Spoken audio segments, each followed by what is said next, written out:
siya para iligtas sila. Ibig sabihin, may kulang, may mali. Ibig sabihin, dumating na sila sa panahon na puro na lang seremonya. Puro na lang religious activity, pero walang pagbabago. Kaya nga pupunta siya para iligtas sila sa kanilang mga kasalanan. E paano kung di siya pumunta? May kaligtasan? So, walang kaligtasan. Ha? Walang kaligtasan kung hindi siya pumunta. Okay, dito tayo sa Luke chapter. Balik tayo sa Luke.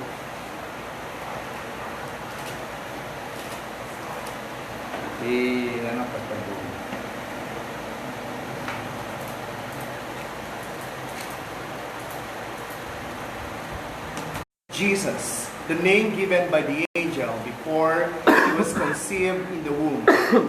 And when the days for their purification according to the law of Moses were completed, they brought him up to Jerusalem to present him to the Lord. As it is written in the law of the Lord, every firstborn male that opens the womb shall be called holy to the Lord, and to offer a sacrifice according to what was said in the law of the Lord, a pair of turtle doves or 2 young pigeons. And behold, there was a man in Jerusalem whose name was Simeon, and this man was righteous and devout, looking for the consolation of Israel, and the Holy Spirit was upon him. And it had been revealed to him by the Holy Spirit that he would not see death before he had seen the Lord's Christ. And he came in the Spirit into the temple, and when the parents brought in the child Jesus to carry out for him the custom of the law, then he took him into his arms and blessed God and said, Now, Lord, thou dost let thy bondservant depart in peace according to thy word. For my eyes have seen thy salvation, which thou hast prepared in the presence of all peoples, a light of revelation to the Gentiles, and the glory of thy people, Israel. Okay, a light of revelation to the Gentiles. Kasama tayo. Kasama yung Gentiles sa salvation. Amen? Tayo yung Gentiles eh. Sila yung mga Jew eh. Okay, kasama tayo dyan. And tuloy mo, hanggang 35. And his father and mother were amazed at the things which were being said about him. And Simeon blessed them and said to Mary his mother, Behold, this child is appointed for the fall and rise of many in Israel, and for a sign to be opposed. And a sword will pierce even your own soul, to the end that thoughts from many hearts may be revealed. Yun ang maganda na sinabi mo doon ni Simeon. Okay, paano sa Tagalog yun, Pastor Amila?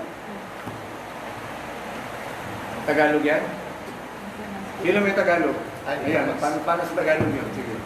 Ang mga magulang ng tanggol dahil sinabi ni Simeon, tungkol sa bata. Hindi, verse 35 lang. 35 lang. Kaya't nakakayag ang kanilang iniisip.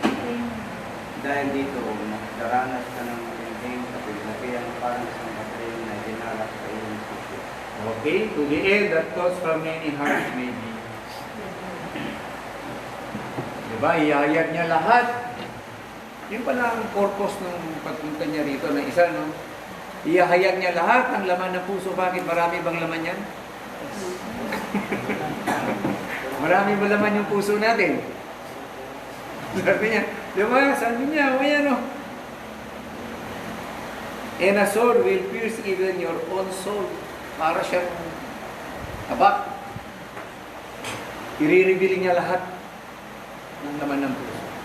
Alam mo, isa nag-minister sa akin itong buong na ito. Kasi nakikinig lang ako noon. Habang nakikinig ako, diba, sabi ko nga, parang gusto kong batuin itong preacher na ito. Bakit? Wala na lang ginawa, kundi puro na lang kasalanan Puro na lang kasalanan yung sinasabi niya. Para bang ako lagi yung tinitira eh. Eh, binabasa niya lang naman. Binabasa niya lang naman yung word niya. Anong mali niya naman sa buhay ko? Anong mali niya naman sa secret of the heart ko? Di ba?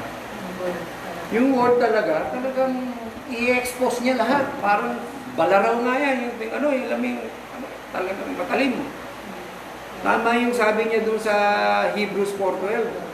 Tama yung sabi niya doon na active. Oo. Sa live, sabi niya doon di ba? Buhay. Buhay siya. And active. At nakaka-penetrate siya hanggang doon sa loob.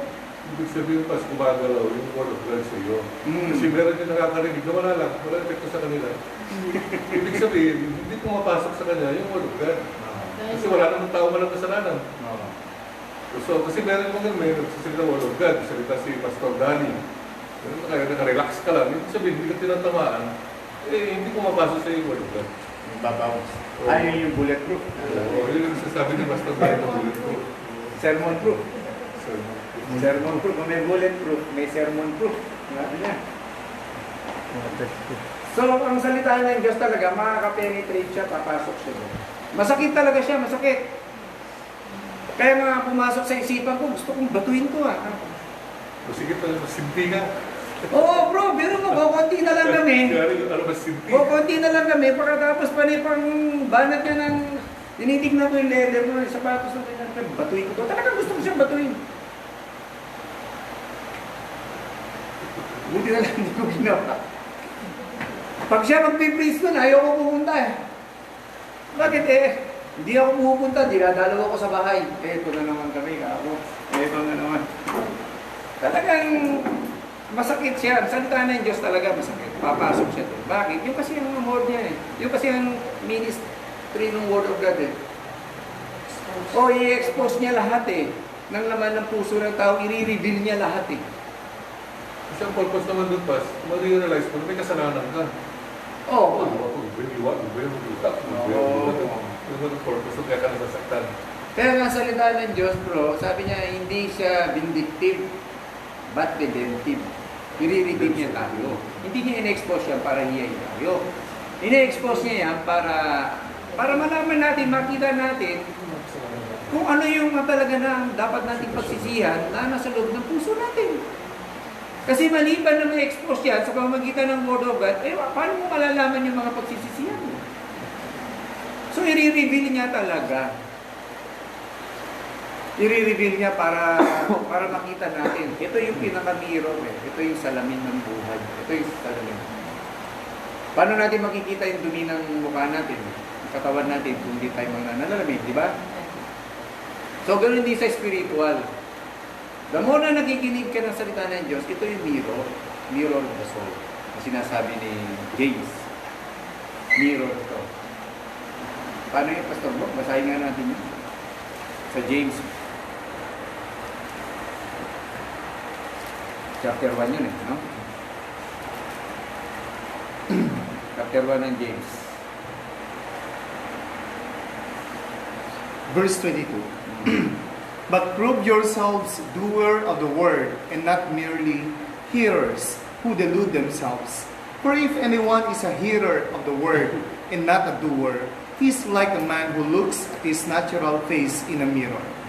For once he has looked at himself and gone away, he has immediately forgotten what kind of person he was.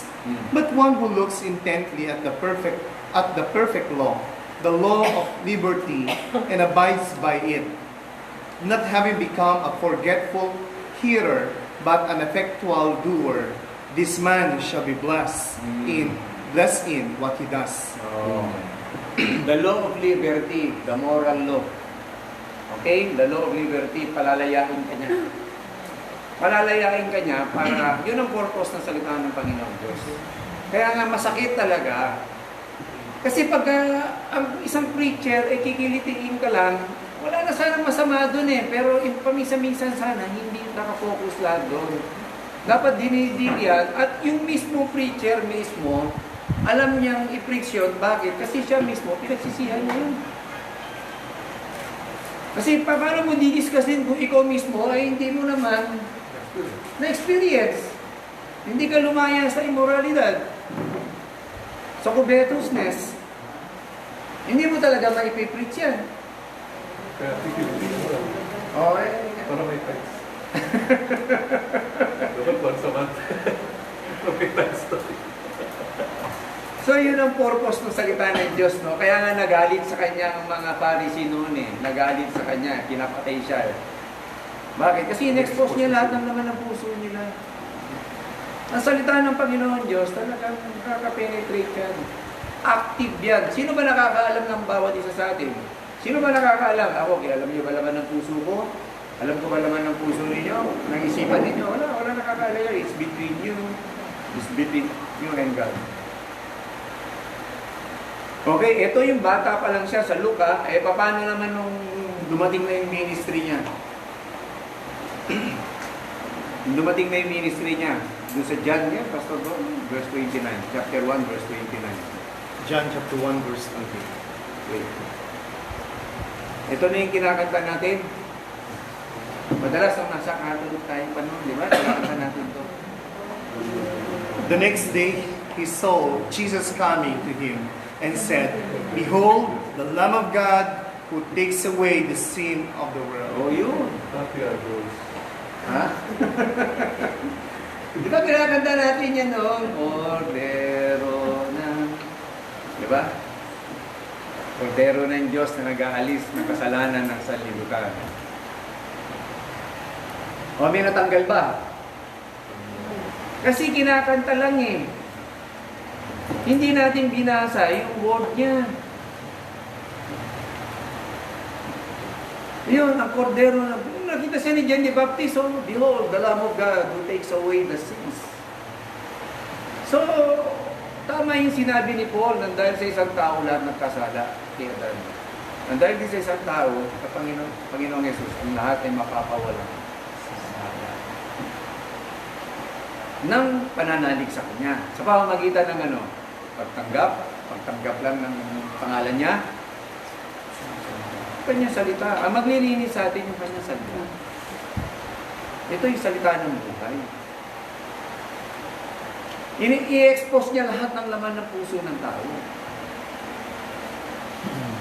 The Lamb of God who takes away the sins. Yan ang ministry niya. Okay? Si Pablo, sila Peter, sila James, sila John, lahat yan, pare-pareha sila ng gospel. Ang Panginoon Jesus nung ano ba yung mga in-expose niya? Okay, pumunta tayo sa ano maganda sa Matthew 15 o sa Mark 7?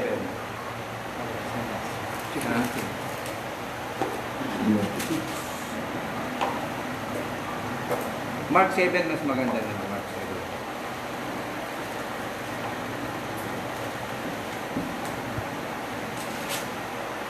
7. Okay. Verse 5.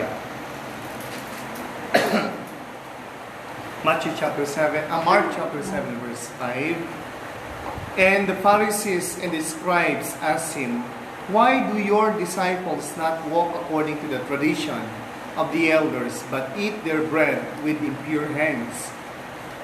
And he said to them, "Rightly did Isaiah prophesy to you, hypocrites, as it is written, This people honors me with their lips, but their heart is far away from me. But in vain do they worship me, teaching as doctrines the precepts of man. Neglecting the commandment of God, you hold to the tradition of men." He was also saying to them, "You nicely set aside the commandment of God in order to keep your tradition. For Moses said, 'Honor your father and your mother,' and he who speaks evil of father or mother, let him be put to death. But you say, if a man who says to his father or his mother, 'Anything of mine you might have been helped by his korban,' that is to say, given to God, you no longer permit him to do anything for his father or his mother, thus invalidating the word of God by your tradition, which you have handed down, and you do many things such as that." Oh. Biro mo, katibatan niya rito, mga Pharisee, mga scribe, mga scribe ito, mga expert ito sa pagsusulat ng salit ng law of God. Pero, tama yung sabi ni Brother Ronnie noon sa'yo ko narinig yung bro, yung meron nung nasa seminary ka, meron tinatawag na tradition of the Holy Tradition. Mas pantay yung sa Word of God. Holy Tradition. May Holy Bible sa Holy. Holy Tradition, pantay yung sa Word of God. Kita mo wala sana masama sa tradition, kaso ang problema sa tradition, naging Left yung word. Oo. Fit yung word. hindi nag-fit doon sa Word of God, yun doon sa tradition. Kaya nga sabi niya, these people honors me with their. Sino itong mga taong ito? Ito yung mga religious leader. These people honors me with their lips. Hanggang lip service lang. But their heart. So ang issue yung heart. Hanggang lip service na lang. Ngayon, sa panahon natin, di ba nangyayari ito? Di ba? Sa panahon natin, ang daming panahon ng December, Christmas, panahon ng pagbibigay. Ba, magbibigay ka lang every Christmas? Ano masama kung magbigay ka, pero pag hindi yan naging karakter mo yung pagbibigay, Christmas ka lang magbibigay, and then after Christmas, wala na. Tradition.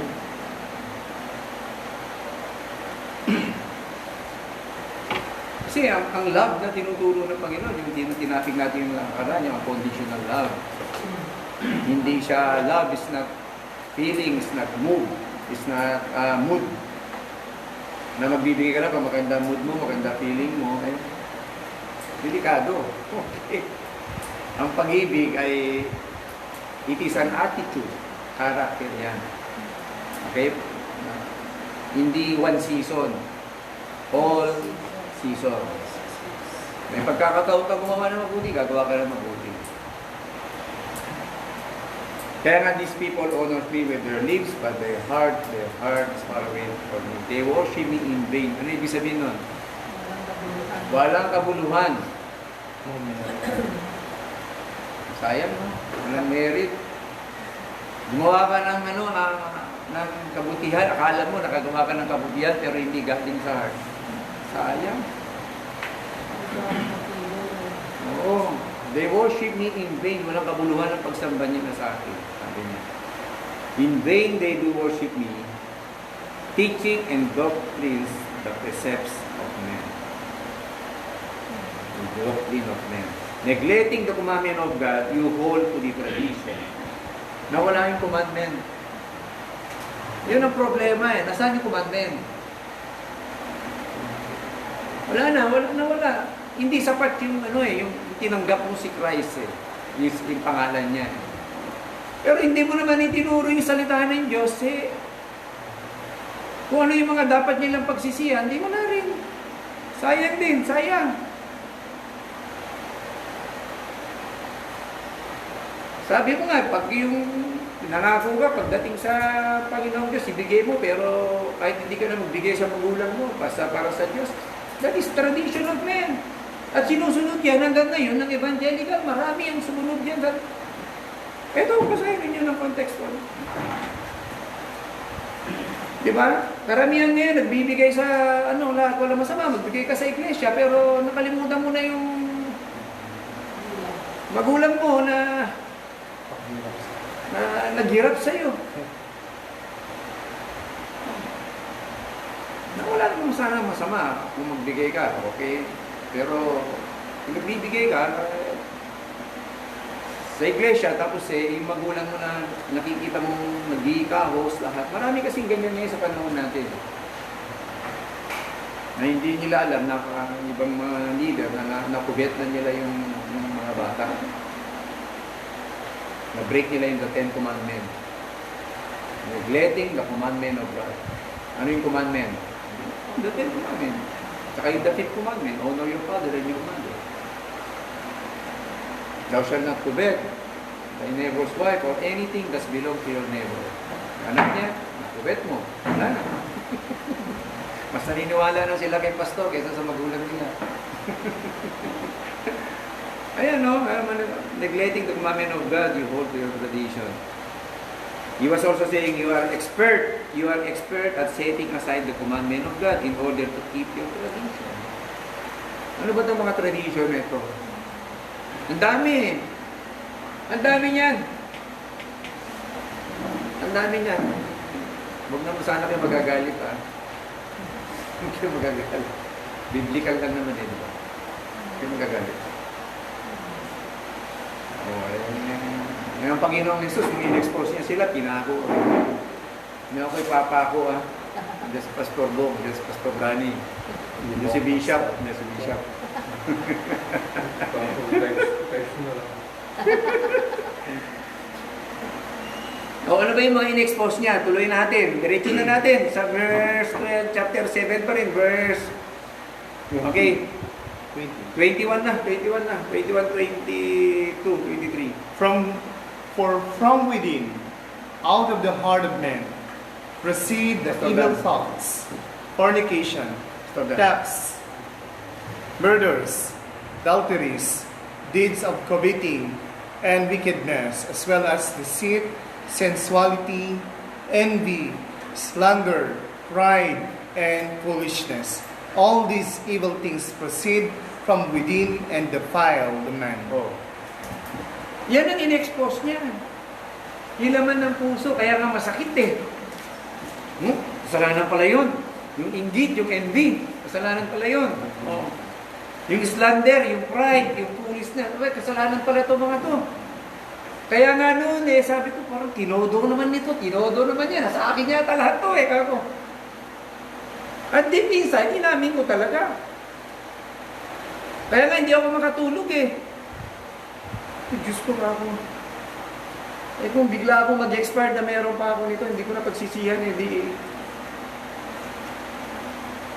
Saan ako pupunta? Pastor Bong. Halimbawa, hindi na-expose lahat ito. Ito nga ang tanong ko eh. Halimbawa, hindi na-expose lahat ito dahil hindi naman tinatakal yan sa pulpit. At biglang nag-expire yung tao. Pero tinanggap niya ang Panginoon. Pero tinanggap niya yung pangalan ng Panginoong Jesus. Tinanggap niya. Tinatanggap eh. Masama ba yun? Hindi sapat. Oo. Hindi naman siguro masama yun, pero hindi na-expose yung heart niya. At hindi siya nakapagsisi dito sa mga kasalanan ito. At bigla siya nag-expire, ligtas pa siya. Yun ang tanong. Kasi lagi mo sinasabi ba, hindi pa pwede. Hindi pwede maghiwalay. Si Christ at saka yung word niya. No, yun. Ang reciprocal, sabi nga doon sa John chapter 15. Tinanggap mo si Christ, hindi ko naman wala yung word niya, wala naman sa'yo. Yung pangalan na tinanggap mo. Yung pangalan tinanggap mo. Pero yung pangalan mo lang pupunta sa langit, ikaw sa hell.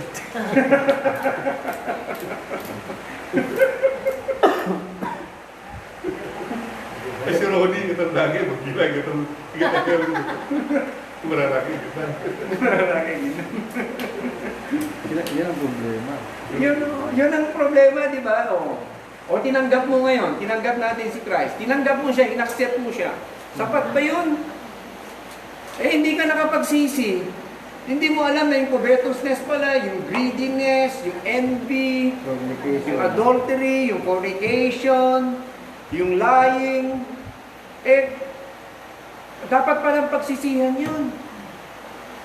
Eh, hindi mo pinirits, hindi mo tinakal. Eh, nag-expired yung tao. Ngayon, ang tanong, pupunta ba siya sa langit? Pangalan lang yan. Kasi pangalan lang eh. Sabi dun sa John chapter 15 verse 5, if you remain in me, remain in Jesus pangalan niya. And my word remain in you. So dalawa yun, hindi pwedeng maghiwalay. Pag ang tinanggap mo lang yung pangalan, pero wala yung word of God, Hindi mo sinapang mo. hindi mo pinamuhay yun, hindi na-expose yung laman ng heart. O so, paano nakapagsisisi kung hindi naman, Hindi na alam mo may kasalanan siya. hindi niya naman, Hindi niya alam kung anong pagsisisihan. Hindi niya alam kung yung pagsisihan niya dahil, So maraming nade-deceive dahil akala nila safe sila dahil tinanggap nila si Jesus. Kasi meron yung prayer of acceptance. I have accepted Jesus as my Lord and Savior. Pero akala nila sapat na yun. Pero yung word, wala naman yun. Akala nila saved sila dito. Hindi pala. Wala yung pagsisisi. So, paano naman magsisisi, Pastor Bong, kung Hindi na-expose. hindi naman na-expose yung heart? O di dire-diretso pa rin. Yan ang tanong, malaking tanong, katanungan. Ang nakakatakot doon, umaasa siya.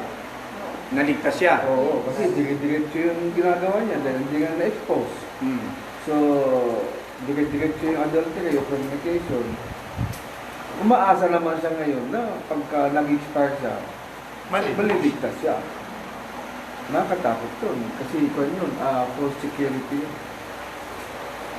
False security yun. At ikaw ang mismo na nag-preach, mananagot ka din doon. Marami dyan Dahil sa sabi Facebook, ng Panginoon, sisingilin 10,000 sisingilin ko. accepted Jesus as their Lord and Savior. Oo, sa Akala mga- nila saved na. sa Wala mga na. crusade, Wala sa nang mga gagawin. O tignan natin ngayon. Halimbawa lang, namatay na hindi nakapagsisi. Halimbawa, nandoon yun. Ano ba ang sinasabi ng Bible sa mga bagay na ito? Okay? Na pag yung mga nagpa-practice nito, makapagmamana ba sila ng kaharian ng Diyos? Pupunta ba sila sa langit? O basahin natin sa 2 Corinthians chapter 6. Tagalogin natin, Pas. Tagalogin natin. Para mas, verse. Okay, chapter, ano pala? Chapter, tika. 6 verse 9. Okay, verse, Chapter 6 verse 9. chapter 6 verse 9. First Corinthians. Hindi? Hindi, Pas. Hindi. First Corinthians, First Corinthians. chapter 6, verse 9. First Okay. Corinthians chapter 6. Okay. Verse 9. Hindi ba ninyo alam na ang mga makasalanan ay walang bahagi sa kaharian ng Diyos? Huwag ninyong dayain ang inyong sarili. Bakit? Pwede bang dayain? Pwede ba? Dito na pala papasok yung false assurance. Okay. You make to believe yourself. False assurance. Opo. Kung ninyong dayain na inyong sarili, pwede madaya. Pwede, Pas. Nakakatakot pala. Yung marogas na bang gina. Ha? Yung marogas na bang gina. Bawan eh. Yari ka rin Diba? na Pakunwaring pagsamba, pakunwaring paglilingkod, di ba? Pakunwaring pananampalataya. Kaya pakunwaring kaligtasan. Alang hirap nito. Ito lang. Mapagkunwari mo, mapagkunwari. Huwag ninyong dayain ang inyong sarili. Ang mga nakikiapid, sumasamba sa Diyos-Diyosan, nangangalunya, nakikipagtalik sa kapwa lalaki o kapwa babae, nagnanakaw, sakim, naglalasing, nanlalait ng kapwa o nandaraya ay walang bahagi sa kaharian ng Diyos. Walang bahagi sa swindler. Walang bahagi sa kaharian ng Diyos. Walang bahagi. O so hindi ako nagsabi niyan ha. So kung namatay pala ako ng hindi nakapagsisi doon, yun ang malaking problema. O Galatians chapter 5 verse 21. 21. And okay, verse 19 to 21. Hindi mang ikakaila ang mga gawa ng laman, pakikiapid, kahalayan, at kalaswaan, pagsamba sa Diyos-Diyosan, pangkukulam, pagkapuot, pag-aaway-away, pagseselos, pagkakagalit, kasakiman, pagkakampi-kampi, at pagkabahabahagi, pagkainggit, pagpatay, paglalasing, walang habas na pagsasaya at iba pang katulad dito, muli ko kayong binabalaan. Ang gumagawa ng mga ito ay hindi magkakaroon ng bahagi sa kaharian ng Diyos. Oh.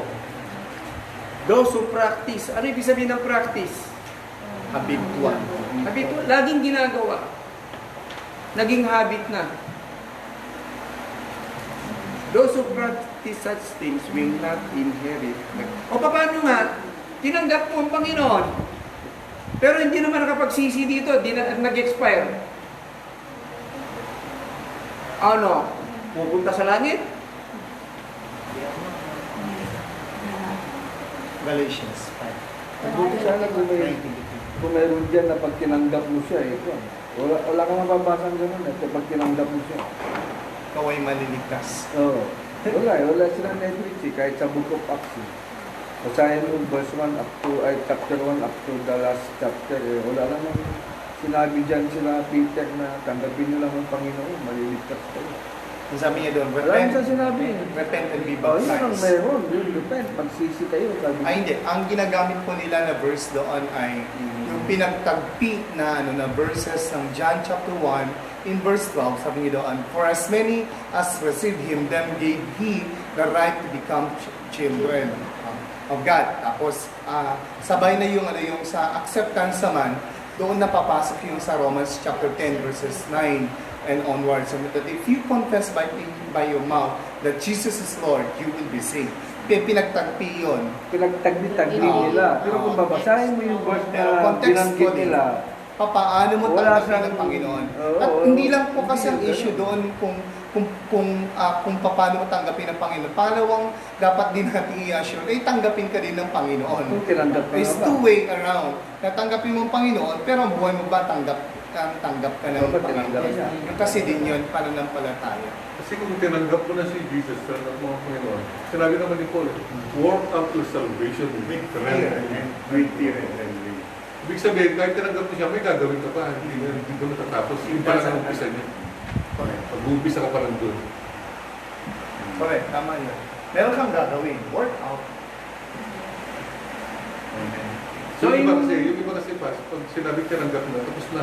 Tapos na. Oh, Kahit anong gawin mo na. By the grace of God, you are saved. Kahit anong gawin mo.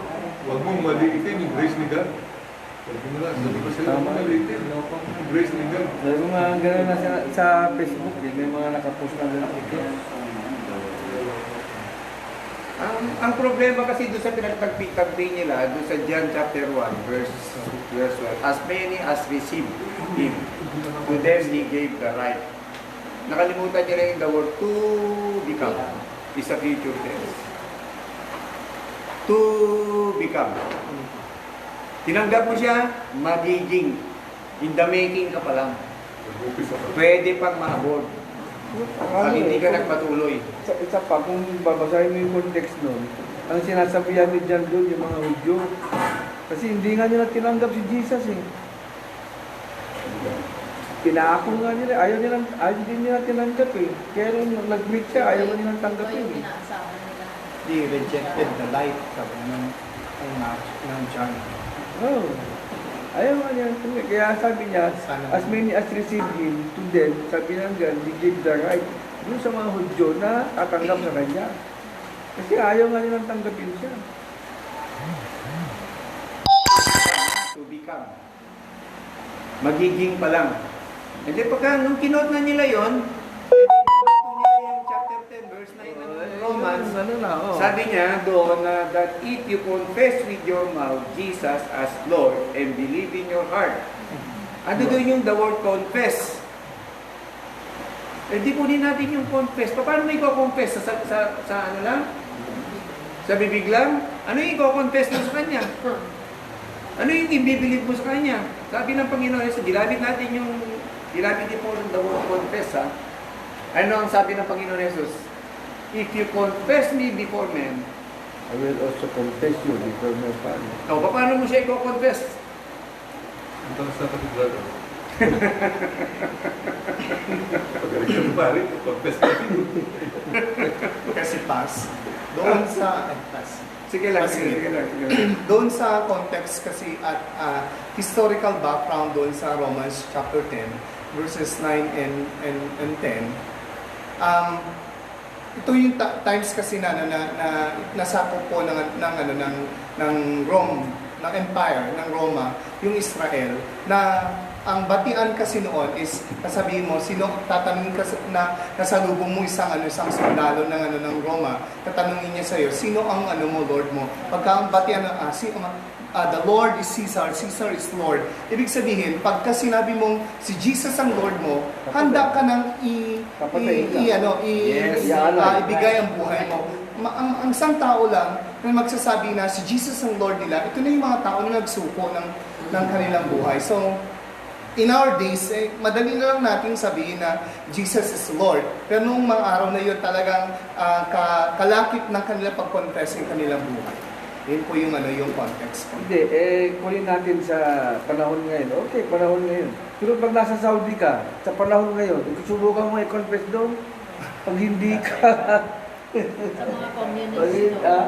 Ginawa ni David sa Qatar. Boom, kuna rin, parada. In Jesus' name, in Jesus' name, magsinta ng So at least, i-confess niya. Ang nervous na dada. Kaboom, kuna, in Jesus' name. kaya yung mga sinasabi nila na i-confess. Oo, yun, tama. Punta ka nga ng China, subukan mo nga doon, sisigaw ka doon. Baka ka. Dito sa Pilipinas kasi okay lang sa atin, di ba? Open dito. Paano naman, sabi nila, Pastor Danny, under grace na daw tayo. Yun na naman ang nakatakot na naman. Under grace na daw tayo, di ba? Sabi nila. Patibingan na yan. Oo. Under grace na daw tayo. So, ibig sabihin, kung under grace tayo, sila noon walang grace. Yun yung nilagyan nila ng time yung mga gano'n, no? Yung taon-taon to. Dispensation. Dispensation. 7 period of time. Time of grace, law, time of grace. Kasi mga nagkigulo yan eh. Sabi niya, tapos na yung time ni Christ. Ha? Siya na. Again? Siya. Tapos na doon yung Christ, na time ni Christ, siya na ngayon. Siya na daw susi kung paano sa langit. Kaya na siya na nga. Iguloy na ngayon. Kasi sabi nila, kung ito grace no walang grace, inati-hati nila dahil doon sa doctrine of dispensation, ginawa nila ng timeline. Para bang nung Old Testament walang grace samantalang doon pa lang ang dami ng grace And Noah found favor The word favor is grace Yung 100 years, that is grace. Oo, yung binigay sa kanila ng 100 years under the preaching of Noah. So, grace na yun. Yung Sodom at Gomorrah, bago niya gumawa. Sa panahon natin, maraming totoo na nasa panahon tayo ng grace. Bakit? Kasi dumating yung grace, si Christ. Si Christ naman nandun Jesus is the same yesterday, today, and forever. The same siya. Nung sa old, hanggang sa panahon niya, the same yun. Hindi nagbabago yung dealing niya. Di ba, sweetheart, Grace? Hindi nagbabago yung dealing ng Panginoon. Sakali. Sa Grace, di ba? Sustentation. Guys-ingit na lang. Biglang nagbago nagbabago na. Alam ko, mahal mo naman ako. Ito ba, nag-comment sa TV ko? Nag-comment sa Tapos, pumunta si May sorry. Genesis. Piling ko daw. Nagkakuha ng libro naman. Doktor nila. Nandun ka daw namin. Okay? Yung yung sa issue ng grace, ito sa Romans chapter 6. No. Kasi kuminsan, we think of grace like parang you have now the license to go on sinning. Meron siyang argument, may tanong si Pablo sa Romans chapter 6, sabi niya dito, what shall we say then? Are we to continue in sin that grace may increase? May it never be. How shall we who died to sin still live in it? Sabi niya doon.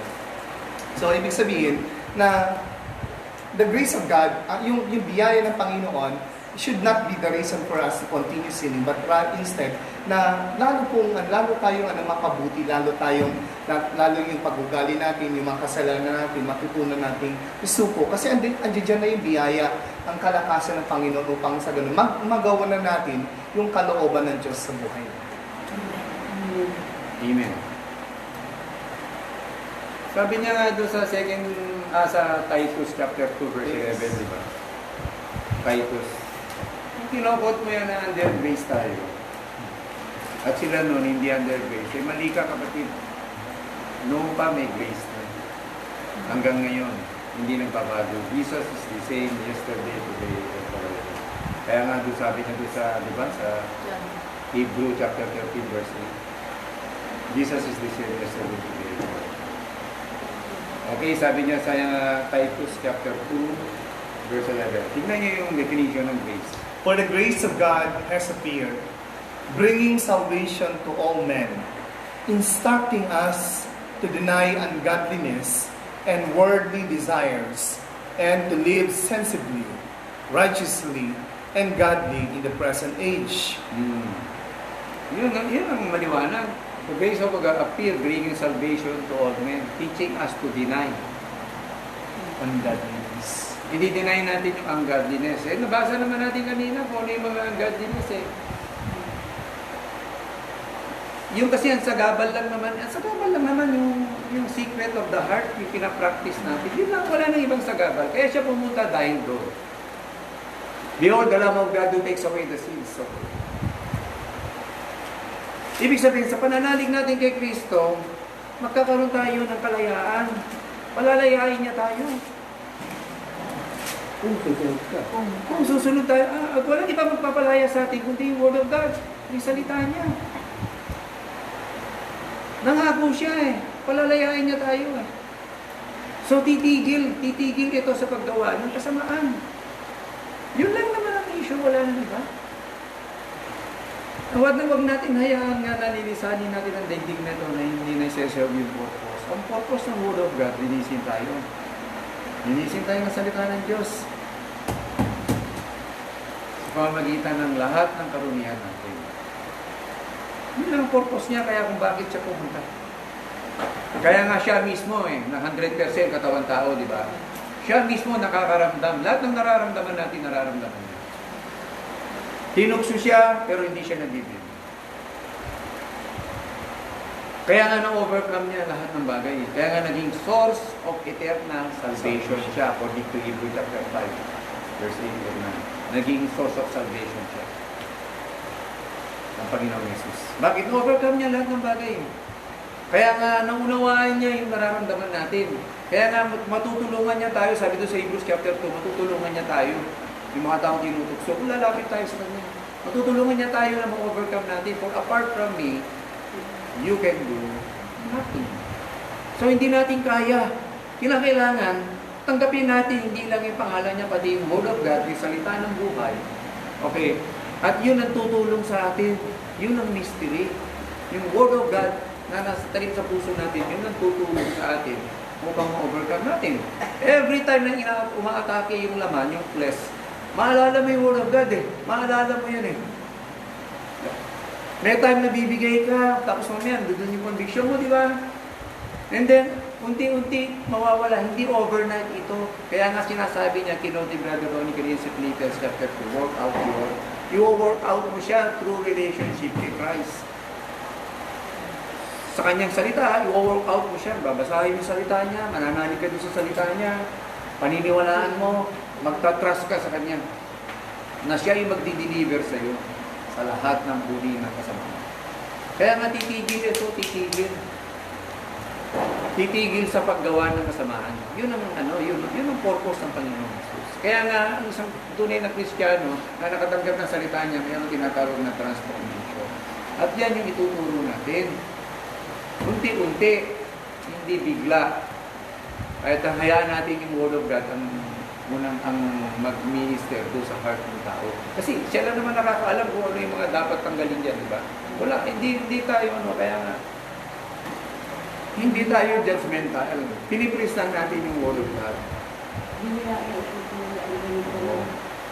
Ano mangyayari sa iyo, Pas, pagka hindi mo itinuro tong totoo, Pas?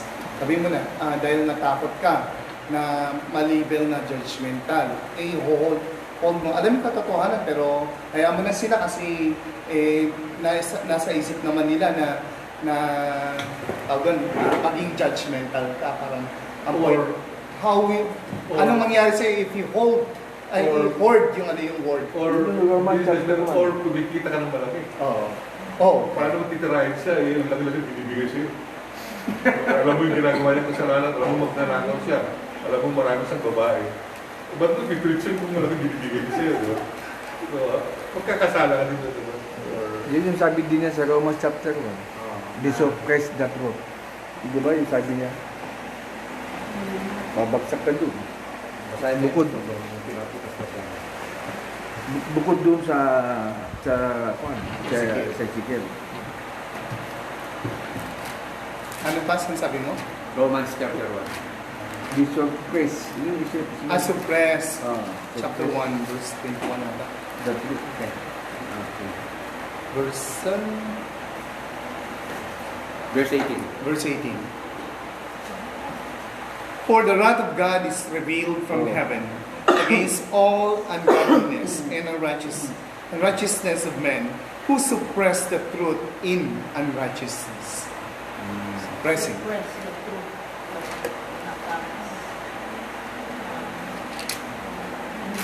Kaya nga sinabi ni Paul sa chapter 2 din di ba? Sa chapter 2. Okay? Okay, sabi niya verse 17 to 23. But if Verse you 24 hanggang 24. But if you bear the name of Jew and rely upon the law and boast in God and know His will and approve the things that are essential, being instructed out of the law, and are confident that you yourself are a guide to the blind, a light to those who are in darkness, a corrector of the foolish, a teacher of the immature, having in the law the embodiment of knowledge and of truth. You, therefore, who teach another, do you not teach yourself? You who preach that one should not steal, do you steal? You who say that one should not commit adultery, do you commit adultery? You who abhor idols, do you rob temples? You who boast in the law, through your breaking the law, do you dishonor God? For the name of God is blasphemed among the Gentiles because of you, just as it is written, for indeed circumcision is of value. For the name of God is blasphemed among the Gentiles. Ikaw na nagtuturo, hindi mo tinuturuan yung sarili mo. Di ba? Sinasabi mo, magnakaw. Magnakaw ka naman. Pastor, di naman ako nagnanakaw Sinabi, di naman ako magnanakaw Oh, maraming uri na pagnanakaw, may spiritual na pagnanakaw. Basahin mo ang Jeremiah chapter 23. Pag ginagamit mo ang salita ng Panginoong Diyos, sabi doon sa Jeremiah chapter 23, verse 30, you're stealing the word of God. Steal my word, sabi ng Panginoon. Behold, therefore I am against the prophets, saith the Lord, that steal my words, every one from his neighbor. You steal my word. Ginagamit mo. So, tayo unang magtuturo, tayo na nagtuturo, kinakailangan, wala sa atin yung mga spirit na yan. Okay? Ang hirap, no? Maging isang talagang yung tagapagturo ka ng kabutihan, ikaw mismo na nagtuturo, ikaw mismo yung lalayo sa kasamaan. O paano? Pag ako, halimbawa, ako, pastor ako. O, pastor ako halimbawa. Sinungaling ako. May ginagawa akong pagsisinungaling. Ha? Oo. Pupunta pa ako sa langit? Adulterer ako.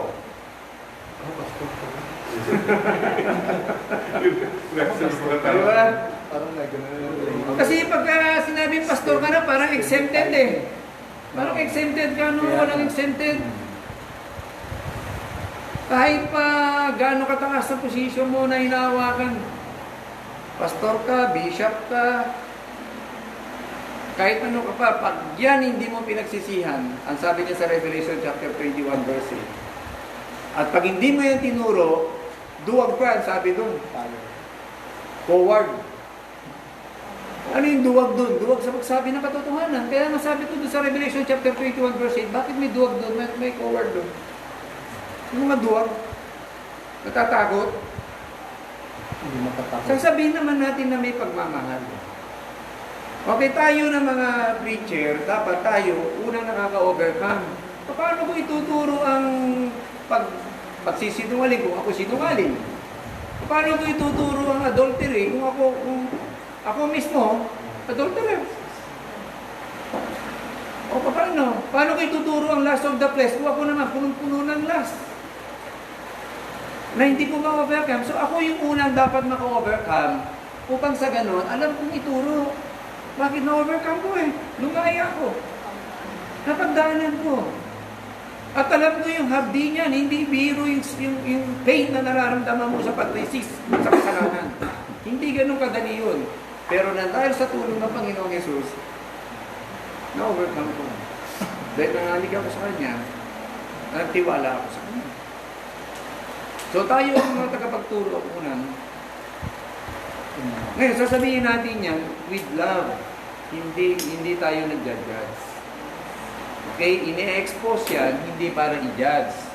Hindi vindictive ang salita ng Diyos, redemptive. I-redeem niya tayo sa lahat ng uri ng kasalanan. Para yung tao naman makalaya. Ang focus naman para magsisi ka. Para magsisi, oo. Para ma-enjoy mo naman yung life, yung family mo. Diba? Tanungin ka ni Macy's kung meron kang pera, o di, malagdog ka po. Sisinungaling ka ba? Nakakapil ko ba? Parang hindi ko mag-crossing ko na kaya kami na naman. O, diba? So, kalayaan yan, may enjoy mo yung fellowshipping, may enjoy mo. Ngayon, kung yung nakikita mo yung kapatid mo nag-i-struggle, ito na humingi ng advice yun. Merong kalayaan sa Panginoong Yesus, may kalayaan. Ano ba? Natawa. Palalayain niya tayo, yung ano, di ba, yung covenant verse niyo, yung tinatawag yung sa Luke chapter 4, verse 18, di ba? Sabi niya, the Spirit of the Lord is upon me to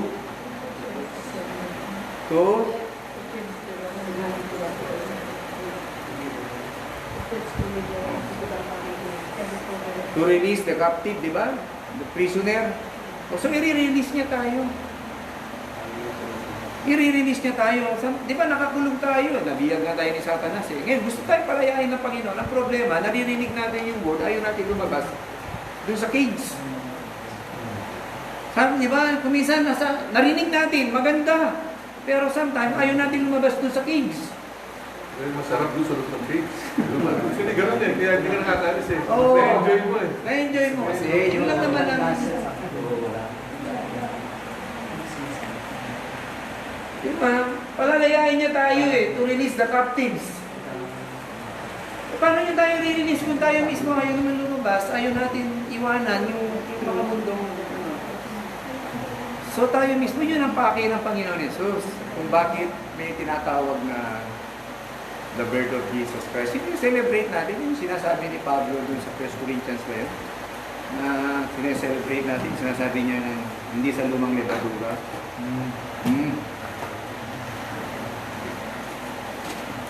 Chapter 5, verse 8. And then, 8 ba yun?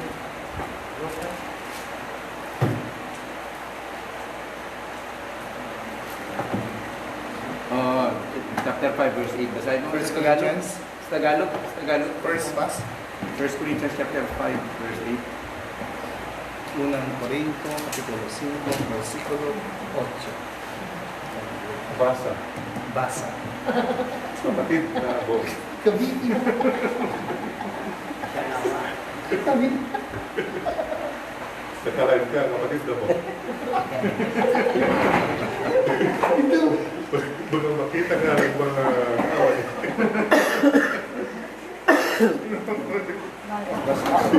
Kabitin na.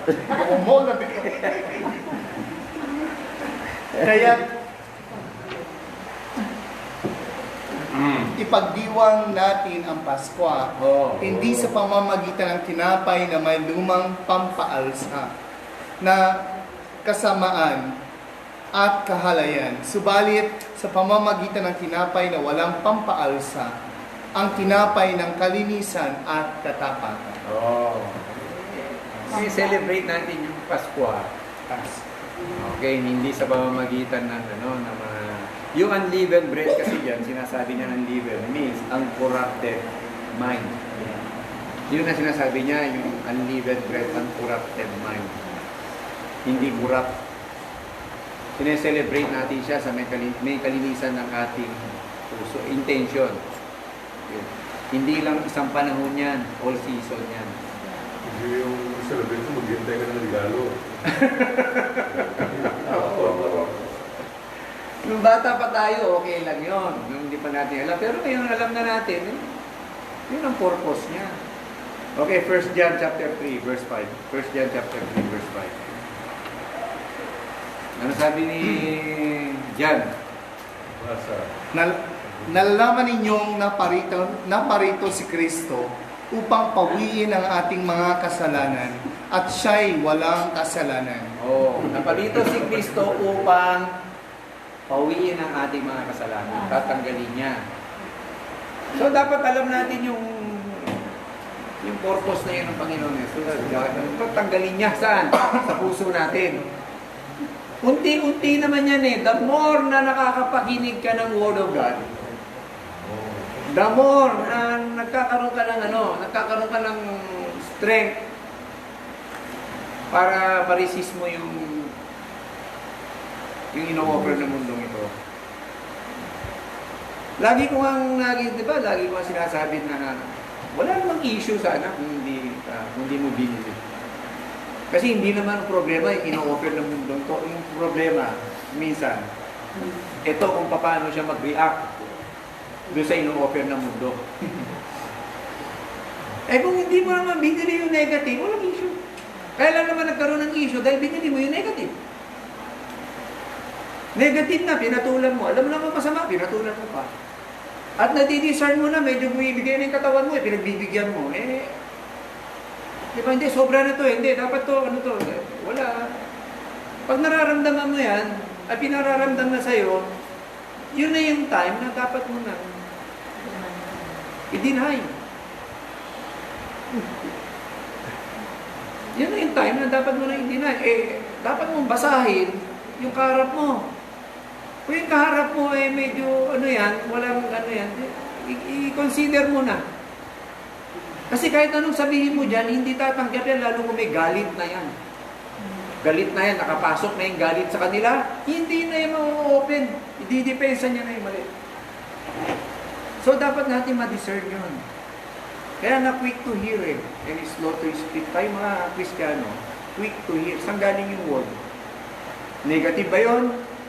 Kung negative yun, mag-ingat ka. Huwag mong bilhin, huwag mong katulad. Kasi ang purpose nun, i-destruct ka, i-destroy ka. Pag binili mo yun, i-destroy ka niya. Pero sisingit sometimes yung pride. Sisingit yung pride. Hindi, mali siya mali. Tandaan natin, kung Kristiyano yan, bata pa yan, wala talagang, hindi bibigay yan. Lalo na kung wala pa naman gano'n siyang alam sa Word of God. Wala, useless yung debate. Kahit anong word na ipasok mo dyan, hindi niya tatanggapin. Kaya nga, ang advice sa atin ng mga Kristiyano, sabi niya, do not be overcome by evil, but overcome evil with good. So, ang gamot sa kanila, kabutihan. Minsan na, kahit hindi ka mag-share di ba? Kahit hindi mo share ng Word of God, yan yung copy mo. Good of good behavior. So, kinakailangan ng discerning dito sa pag-handle ng Word of God. Kailangan ng discerning.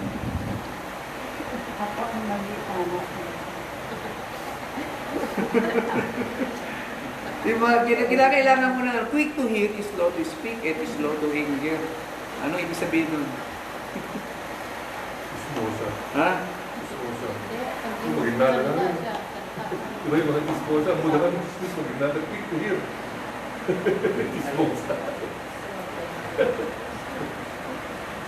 Wala naman, may siguro taruba, maginala. Basahin nga natin yun yung James chapter 1. Ang ganda ng James chapter 1. James chapter 1.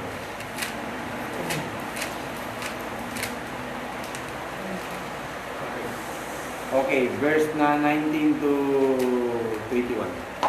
Basa.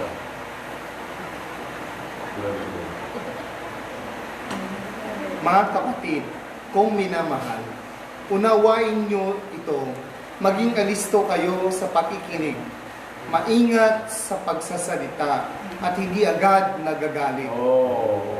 Maingat sa pagsasalita at hindi agad nagagalit. Okay, bakit? Verse Dahil ang galit ng tao ay hindi nakakatulong upang magawa kung ano ang ayon sa kalooban ng Diyos. Kaya talikuran na ninyo ang inyong maruruming gawa at alisin ang masasamang asal.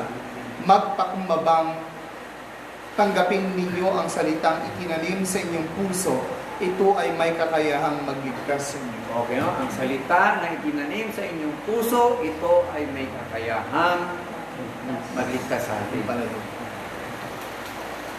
Tinanim sa ating puso, yun ang magliligtas yung salita. Kaya nga hindi natin pwedeng i-separate yung pangalan ni Christ doon sa kanyang salita. Hindi pwede mag-separate yan. Kung tinanggap mo si Christ, dapat pati yung salita niya, yung word of God, tanggapin mo. At yun ang magliligtas sa atin. Hindi niya tayo sasaktan. Although, masakit ang word of God. Kasi, kung nasasaktan ka na, lagi ko sinasabi, kung nasasaktan ka, maganda. Bakit may pag-asa? Pero kung di ka na nasasaktan, yun ang problema. Hardening na yun. Pag nasasaktan ka, na-expose yung sin eh. Kasi hindi ka naman masasaktan kung hindi na-expose. Ibig sabihin may pag-asa. Bakit nasasaktan ka? Ha? Oo, kasi di ba? Masakit, pero ang Panginoong Jesus tatapusin niya yung sinimulan niya sa ating buhay. Tatapusin niya yan. Hindi mo mamamalayan yan unti-unti. Unti-unti nagpaparaya ka. Unti-unti nagiging ano ka na, sharp ka na. Hindi na Sony. Okay? May discerning ka na. Okay? The word implanted which is able to save your soul. Okay, so naparito siya upang pawin lahat ng kasalanan, sabi niya sa 1 John 3, chapter 3, verse 5. Ngayon, dito natin i-conclusion naman, dito sa John 8. John chapter 8. Dumaigsi ang oras, pero dito na natin i-conclusion para... At kung may mga tanong, sister, may tanong ka, sister? May tanong ka? JC. 31-32. 31-32. Hanggang 36. Sinabi naman ni Jesus sa mahudyong naniniwala sa Kanya, kung patuloy kayong susunod sa aking turo, kayo nga'y tunay na mga alagad ko, makikilala ninyo ang katotohanan at ang katotohanan ang magpapalaya sa inyo. Sumagot sila, kami ay mula sa lahi ni Abraham, at kailanmay hindi kami naalipin ni numan. Paano mo masasabing palalayain kami? Sumagot si Jesus, pakatandaan ninyo, ang gumagawa ng kasalanan ay alipin ng kasalanan. Ang alipin ay hindi kabilang sa pamilya sa habang panahon. Subalit, ang anak ay kabilang magpakailanman. Kung ang anak ang magpalaya sa inyo, kayo nga'y magiging tunay na malaya. Palalayain tayo. Ang alipin hindi kabilang. Hindi. Diba? Everyone who commits sin is a slave of sin. The slave does not remain in the house forever.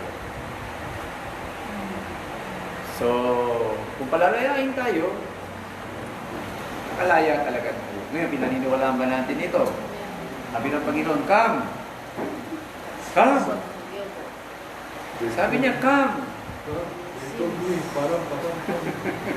Di ba? Sabi niya doon sa Isaiah chapter 1 verse 18, di ba? Come, let us reason together. Kahit pa gaano ka pula ang inyong kasalanan, papuputiin ko kayo, sabi niya. So, walang gaano lahat tayo marunong. Walang nakarating sa kaluwalhatian ng Diyos. Pero nang dahil sa banal na awa ng Panginoon Diyos, dumating siya at nagkatawang tao at inilatan niya yung pattern Nandito yung pattern ng salvation. Basahin natin. Hindi tayo pwedeng lumayo sa salita ng Diyos. Nandito yung pattern. At nung mailatag niya na ang lahat ng yan, niratify yan ng kanyang dugo. So wala na, hindi na tayo pwedeng lumabas sa salita ng Diyos. Ito lang. Hindi masama magbasa ng ibang libro, hindi masama tradition, pero anumang klaseng libro o tradition na dinibreak niya yung commandment of God. Delikado yun. Balik tayo sa salita ng Diyos. Kung celebrate natin sinasabi nilang Christmas, celebrate tayo pero wala yung mass. Nang dahil dun sa mga kapatiran natin, pamilya na makakasama mo, di ba? Makakainan kayo, kasama mo mga apo mo, o lolo, gift ko. Sige. Pero hindi one season lang yan. Na magbigay ka, pagkatapos susunod na mga panahon na, January, war na kagad. Hindi ganun. Pagdating ng January, February, may means ka, tapos hindi mo naman, kita mo nangingailangan. Malayo pa naman ng December kamo. Hindi ganun hindi one season. All season tayo, mga anak ng Diyos. Bakit? Kasi pinalalayan na tayo ng Panginoon. Amen? Magandang gabi po. Sana po kayo magagalit po sa amin Kung may mga katanungan po kayo, pwede po kayo magtanong po. Kasi dito mga elder po. Sorry, dala akong joke. Happy holiday po. Kukunin na po sana.